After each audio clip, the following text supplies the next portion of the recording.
ಆರ್ಥಿಕ ಅಪರಾಧ ಎಸಗಿ ವಿದೇಶದಲ್ಲಿ ನೆಲೆ ನಿಂತಿರುವಂತಹ ವಿಜಯ್ ಮಲ್ಯ ಈಗ ಅರೆಸ್ಟ್ ಆಗ್ತಾರಾ ಅನ್ನುವಂತಹ ಪ್ರಶ್ನೆ ಎದುರಾಗ್ತಾ ಇದೆ. ಆರ್ಥಿಕ ಅಪರಾಧಿ ವಿಜಯ್ ಮಲ್ಯ ಅರೆಸ್ಟ್ ಆಗ್ತಾರಾ ಅನ್ನೋ ಒಂದು ಪ್ರಶ್ನೆ ಈಗ ಎದುರಾಗ್ತಾ ಇದೆ. ವಿಜಯ್ ಮಲ್ಯ ಅವರ ಬಂಧನ ಕುರಿತು ಕ್ರಮ ಕೈಗೊಳ್ಳೋದಕ್ಕೆ ಕೇಂದ್ರ ಸರ್ಕಾರ ನಿರ್ಧಾರ ತೆಗೆದುಕೊಂಡಿದೆ. ನಾಳೆ ಯುಕೆಗೆ ಪ್ರವಾಸ ಬೆಳೆಸ್ತಾ ಇದ್ದಾರೆ ಪ್ರಧಾನಿ ನರೇಂದ್ರ ಮೋದಿ ಅವರು. ಇನ್ನು ಪ್ರಧಾನಿ ನರೇಂದ್ರ ಮೋದಿ ಅವರು ನಾಳೆ ಯುಕೆಗೆ ತೆರಳುತ್ತಾ ಇದ್ದಾರೆ. ವ್ಯಾಪಾರ ಒಪ್ಪಂದ ಹಿನ್ನೆಲೆಯಲ್ಲಿ ಪ್ರಧಾನಿ ಮೋದಿ ಅವರು ವಿದೇಶ ಪ್ರವಾಸ ಕೈಗೊಳ್ಳಲಿದ್ದಾರೆ. ಯುಕೆಗೆ ಪ್ರಧಾನಿ ನರೇಂದ್ರ ಮೋದಿ ಅವರು ತೆರಳುತ್ತಾ ಇದ್ದಾರೆ. ಯುಕೆ ಪ್ರಧಾನಿಯಾಗಿರೋ ಸ್ಟಾರ್ಮರ್ ಅವರನ್ನ ಅವರು ಭೇಟಿಯಾಗಲಿದ್ದಾರೆ.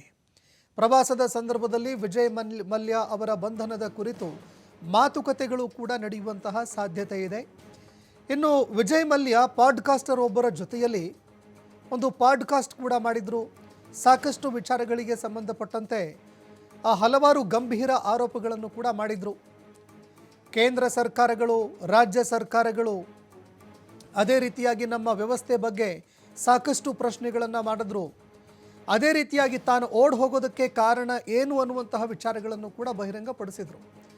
ಇದಾದ ನಂತರ ಸಾಕಷ್ಟು ಚರ್ಚೆಗಳಾಗಿತ್ತು. ವಿಜಯ್ ಮಲ್ಯ ಅವರು ಏನೆಲ್ಲ ಹೇಳಿದ್ರು ಆ ವಿಷಯಗಳಿಗೆ ಸಂಬಂಧಪಟ್ಟಂತೆ ಸಾಕಷ್ಟು ಚರ್ಚೆಗಳು ಕೂಡ ಆಗಿತ್ತು. ಆದರೆ ಅದಾದ ನಂತರ ಕೆಲವು ವಿಚಾರಗಳಿಗೆ ಸಂಬಂಧಪಟ್ಟಂತೆ ವಿಜಯ್ ಮಲ್ಯ ಏನೆಲ್ಲ ಸುಳ್ಳುಗಳನ್ನು ಹೇಳಿದ್ದಾರೆ ಅನ್ನುವಂಥದ್ದು ಕೂಡ ಆ ವಿಚಾರಗಳು ಕೂಡ ಬಹಿರಂಗವಾಯಿತು. ಇದೀಗ ಪ್ರಧಾನಿ ನರೇಂದ್ರ ಮೋದಿ ಅವರು ಯುಕೆ ಪ್ರವಾಸ ಬೆಳೆಸ್ತಾ ಇದ್ದಾರೆ. ಆರ್ಥಿಕ ಒಪ್ಪಂದಗಳು ಆಗತ್ತೆ. ಅದೇ ಸಂದರ್ಭದಲ್ಲಿ ವಿಜಯ್ ಮಲ್ಯ ಅವರನ್ನು ಅರೆಸ್ಟ್ ಮಾಡಿ ಭಾರತಕ್ಕೆ ಕರೆತರುವ ವಿಚಾರಕ್ಕೆ ಸಂಬಂಧಪಟ್ಟಂತೆ ಚರ್ಚೆಗಳು ಆಗುವ ಸಾಧ್ಯತೆಗಳು ಇದೆ ಅಂತ ಹೇಳಲಾಗ್ತಾ ಇದೆ.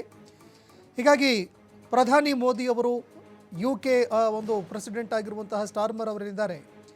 ಆ ಪ್ರಧಾನಿಯವರನ್ನ ಭೇಟಿಯಾಗುವಂತಹ ಸಂದರ್ಭದಲ್ಲಿ ಈ ವಿಚಾರ ಚರ್ಚೆಗೆ ಬರುವಂತಹ ಸಾಧ್ಯತೆ ಇದೆ ಅಂತ ಹೇಳಲಾಗ್ತಾ ಇದೆ.